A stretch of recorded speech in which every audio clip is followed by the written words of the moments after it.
Hi guys, welcome back to Bake and Cook with Hari. இந்த வீடியோல குலோப் ஜாமுனையும் மேங்கோவையும் சேர்த்து dessert லவர்ஸ்க்கு double happiness தர இந்த மேங்கோ ஜாமுனை செய்ய நான் இன்னைக்கு மல்கோவா மாம்பழம் யூஸ் பண்ணியிருக்கேன். நீங்கள் எந்த மாம்பழம் வேணாலும் யூஸ் பண்ணிக்கலாம்.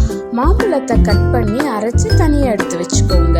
ஒரு பவுலில் இன்ஸ்டன்ட் குலோப் ஜாமுன் மிக்ஸை சேர்த்து கட்டி இல்லாமல் உடைச்சி விட்டுக்கோங்க.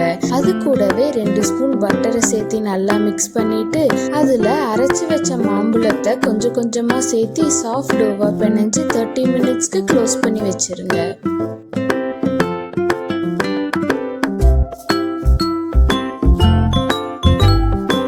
ஜீரா காய்ச்சறதுக்கு ஒரு கடாயில் 2.5 கப் சர்க்கரை, 1.5 கப் தண்ணி சேர்த்து சர்க்கரை கரையிற டைமில் 4 ஏலக்காய், கொஞ்சம் குங்குமப்பூவை நசுக்கி சேர்த்து ஒரு கொதி வர விட்டு ஆஃப் பண்ணி ஆற வச்சிருங்க.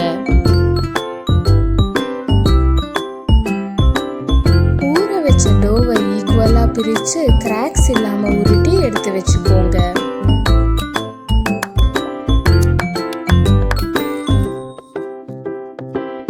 கடாயில் நெய் விட்டு உருகி சூடானதும் ஜாமுனை சேர்த்து மீடியம் ஹீட்டில் ப்ரௌன் கலர் ஆகிற வரைக்கும் பொரிச்சு எடுத்து ஜீராவில் போட்டு 1 ஹவருக்கு ஊற வச்சிருங்க.